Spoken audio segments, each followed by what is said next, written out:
സാന്ദ്രാനന്ദാവബോധാത്മകമനുപമിദം കാലദേശാവധിഭ്യാം നിർമുക്തം നിത്യമുക്തം നിഗമശതസഹസ്രേണ നിർഭാസ്യമാനം അസ്പഷ്ടം ദൃഷ്ടമാത്രേ പുനരൊരുപുരുഷാർത്ഥാത്മകം ബ്രഹ്മതത്വം തത്താവത്പാദിതാക്ഷാ ഗുരുഭവനപുരേ ഹന്ത ഭാഗ്യം ജനാനാം. നമസ്കാരം.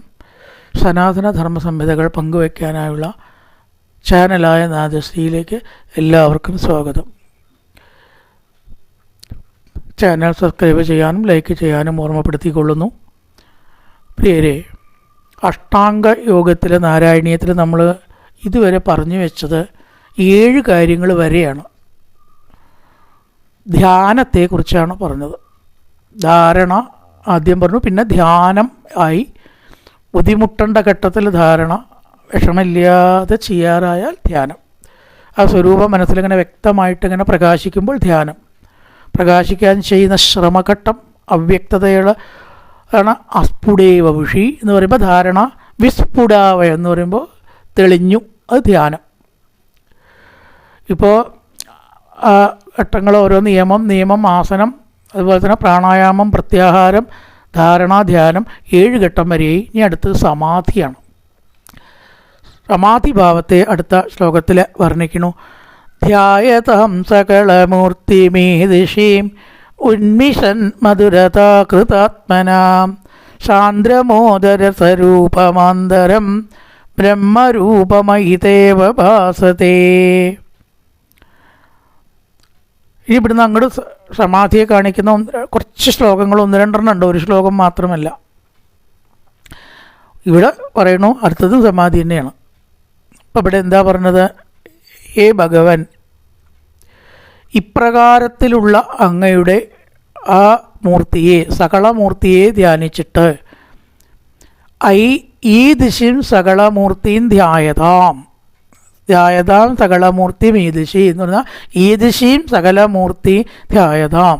പ്രകാരത്തിലുള്ള അങ്ങയുടെ സകളമായിട്ടുള്ള രൂപമുള്ള മൂർത്തിന് രൂപമില്ലാത്ത ഭാവം മൂർത്തി എന്നതിന് പറയാൻ പറ്റില്ല.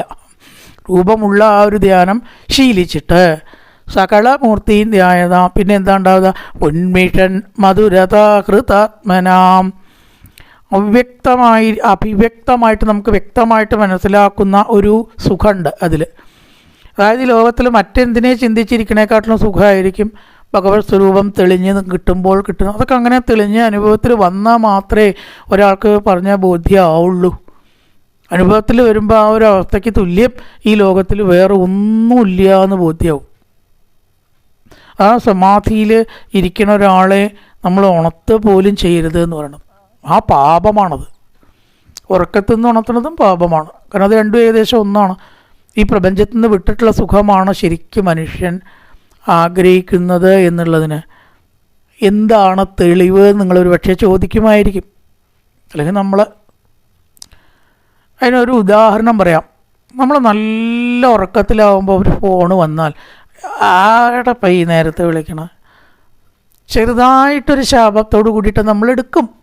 എന്നാലും ഉറങ്ങിയ അപ്പോഴാണ് വിളിക്കുക, ഇതുവരെ കണ്ടില്ല എന്ന് പറയില്ലേ? അപ്പോൾ ഉറക്കത്തിലുള്ള സുഖം എന്ന് പറഞ്ഞാൽ എന്താണ്?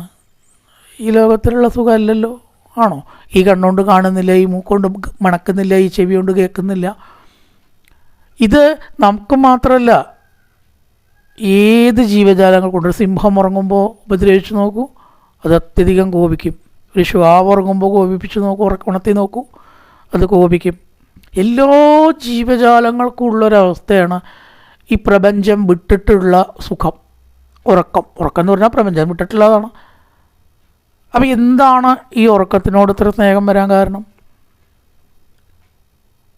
അതൊരു ചോദ്യമാണ്. ഉറക്കത്തിനോട് ഇത്ര സ്നേഹം വരാൻ എന്താണ് കാരണം? ആ അറിയാത്ത അവസ്ഥ ആരെങ്കിലും ഇഷ്ടപ്പെടുമോ? സത്യത്തിൽ ഒന്നും അറിയാത്ത അയ്യോ അത് വയ്യാട്ടോ, ഒന്നും അറിയാതെ എങ്ങനെ ഇരിക്കുക. അപ്പോൾ ഇത് അങ്ങനെയല്ല, ഇഷ്ടപ്പെടുന്നുണ്ട്. സുഖമായിട്ട് നല്ല ഉറക്കം വരിക, സുഖമായിട്ടൊരു ഫാനും കിടക്കയും കിട്ടി, അല്ലെങ്കിൽ ഒരു AC റൂം കിട്ടി. ആരാ ഉറങ്ങാത്തത്? എല്ലാവരും ഇഷ്ടപ്പെടുന്നു. അപ്പോൾ അത് ഈ ഉറക്കം എന്ന് പറയുന്നത് ഒരു സുഖം അതിൽ നിന്ന് കിട്ടുന്നുണ്ട്. അതാണ് ഒന്നും അറിയാത്ത അവസ്ഥയല്ല. ഒന്നും അറിയുന്നുണ്ട്, സുഖം. ബാക്കിയൊന്നും അറിയണില്ല, സുഖം അറിയുന്നുണ്ട്. അതുകൊണ്ടാണ് ഉറങ്ങണത്. സംശയമൊന്നും വേണ്ട ആ കാര്യത്തിൽ. അത് മനസ്സിലാവാൻ അല്ലെങ്കിൽ സ്ഥാപിക്കാൻ നമുക്ക് വേറെ ഉദാഹരണം പറയാം. കുറച്ച് ദീർഘദൂരം ഒരു വിമാനത്തിൽ നമ്മൾ സഞ്ചരിക്കുകയാണെങ്കിൽ എല്ലാവരും പറയണത് മുഷിയെന്നാണ്. കയറുമ്പോൾ ഒക്കെ കേമാണെന്ന് തോന്നിച്ചാലും, കാരണം ഒന്ന് കാഴ്ച കാണാൻ പോലും നമുക്ക് പറ്റില്ല മേഘങ്ങളുടെ ഇടയിൽ കൂടെ പോകുമ്പോൾ. ഇതെങ്ങനെ പോണതായിട്ടുള്ള പ്രതീതിയും കൂടി ഇല്ല നമുക്ക്. ചെറിയൊരിളക്കം ഉണ്ടായി മുഷിയില്ലേ സത്യത്തിൽ. അവിടെ ഉറങ്ങണില്ല. കുറച്ച് ഉറങ്ങാൻ അവസരം കിട്ടിയാൽ കണ്ണടച്ച് ഉറങ്ങും നമ്മളപ്പോൾ. അപ്പോൾ ഉറങ്ങുക ഭേദം. അപ്പോൾ അവിടെ സുഖമുണ്ട്. ഉറങ്ങാതെ ഒന്നും ഒരു ആക്ടിവിറ്റി ഇല്ലാണ്ടിരിക്കാൻ പറ്റിയോ നമുക്ക്? ഒന്നാമത് വിമാനത്തിൽ അതേ വഴിയുള്ളൂ. ഇത്ര മുഷിപ്പ് വേറൊന്നുമില്ല, അനുഭവിച്ചവർക്കറിയാം. പക്ഷേ ഉറക്കത്തിൽ നമ്മൾ മടുപ്പുണ്ടാവണില്ല. അതെന്താ കാരണം? അതിൽ സുഖമുണ്ട്. അപ്പോൾ വെറുതെ ഇരിക്കുന്ന ഒന്നുമില്ലാത്ത സംഗതി സുഖമല്ല, എന്നാൽ ഉറക്കം സുഖമാണ്. രണ്ടും കൂടി വ്യത്യാസമുണ്ട്. വ്യാപാരമില്ലാതിരിക്കുന്ന ഒരു സംഗതിയാണ് പൊതുവേ നമുക്കൊന്നുമില്ലാത്ത അവസ്ഥ. ഉറങ്ങാതെ ഇരിക്കുകയാണെങ്കിൽ അത് മുഷിപ്പാണ്. ഉറങ്ങുമ്പോൾ സുഖം കിട്ടണം. അപ്പോൾ ഉറക്കത്തിൻ്റെ അർത്ഥം എന്താണ്? അതിൽ നിന്ന് സുഖം കിട്ടുന്നുണ്ട്, സംശയമില്ല. അപ്പോൾ അത് തീർത്തും അജ്ഞാനമാണോ? തീർത്തും അജ്ഞാനമല്ല. ലേശൊരു അറിവിൽ നമ്മളൊരു സുഖം അനുഭവിക്കണം. ഇത് സമാനമാണ് ഈ മാധുര്യം എന്ന് പറയുന്നത്. ഉന്മിഷൻ മധുരതാഹൃതാത്മനാം, അങ്ങേ ചിന്തിച്ചു കൊണ്ടുള്ളതായിരിക്കണം മധുരത കൊണ്ട്. ആ ഒരു സുഖം അനുഭവിച്ച യോഗികളൊക്കെ അനുഭവിക്കുന്ന സുഖം ഇതിൽ നമ്മൾ ഹൃദാത്മനാം എന്നാണ് ഇവിടെ പറഞ്ഞ വാക്ക്. വശീകൃതമായിരിക്കുന്ന ഹൃദയം, അതിൽ തന്നെ നിൽക്കാനുള്ള ഒരു ടെൻഡൻസി നമുക്കുണ്ടാവും. എത്ര നേരം നല്ല സ്വപ്നമാണ് കണ്ടതെങ്കിൽ പറയാനുമില്ല. ഈശ്വര അങ്ങനെ ഇത്തിരി നേരം ഉണ്ടായ അത്ര നന്നായിരുന്നു ഉണർന്നാൽ നമുക്ക് തോന്നും ചെങ്കൂടി ഇങ്ങനെ കാണാമായിരുന്നു. വളരെയേറെ മനസ്സിന് ഇഷ്ടപ്പെട്ട ഒരു സ്വപ്നമാണ് കാണുന്നതെങ്കിൽ, സ്വപ്നമല്ല. അപ്പോൾ നമുക്ക് തോന്നും കുറച്ചും കൂടി ഇങ്ങനെ കാണാമായിരുന്നു കേട്ടോ, എന്ത് രസമായിരുന്നു ആസ്വദിക്കുമ്പോൾ. അപ്പോൾ അത് ഹൃദാത്മനാം, അതിൽ നമ്മൾ വശീകരിക്കപ്പെട്ടു. അത് തന്നെയാണ് സമാധി സുഖം.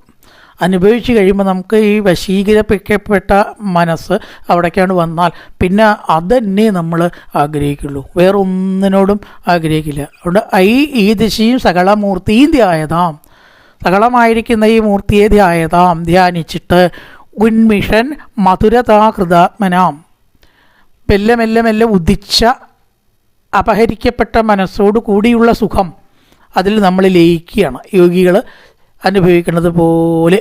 അപ്പം എന്തുണ്ടാവും?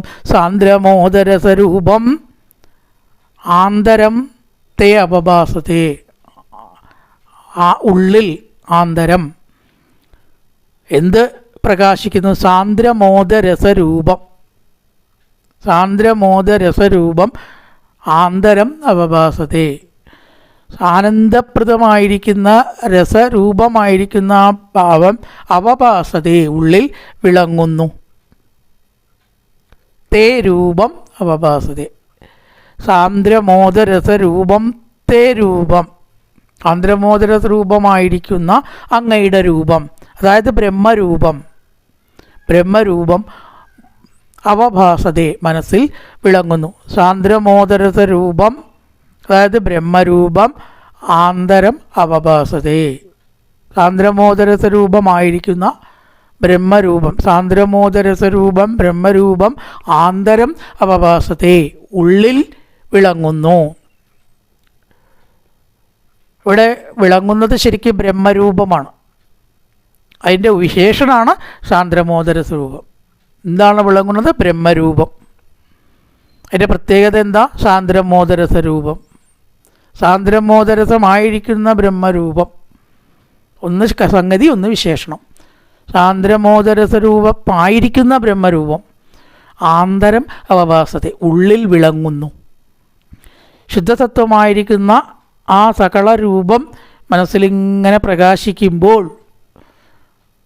ക്രമേണ ആ സ്വരൂപം മാറുന്നു.